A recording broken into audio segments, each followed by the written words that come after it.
When it comes to the end of life, planning is important, but that doesn't make it easy. A 2024 survey by AARP found while 85% of adults over 45 are comfortable discussing death and dying, 7 in 10 say the topic is generally avoided. You might have to plan a funeral for a family member at some point, so a meaningful conversation about death can help loved ones make informed decisions without stress and fear. Kitty Coleman lost her husband in March of 2020. Joe was diagnosed with cancer in 2016, so we had 4 years to talk. But she began having conversations about his final wishes in the years before he died. Joe was the kind of person that needed decisions made, knowing, what was coming down the road.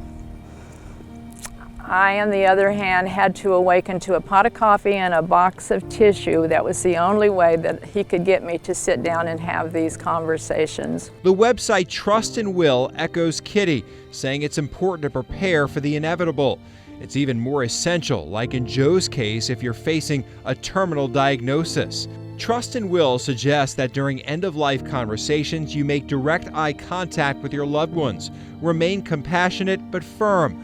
Also be matter-of-fact. Keep the conversation fact-based. Ensure your own understanding. Often families will need assurance that you fully understand what you're asking.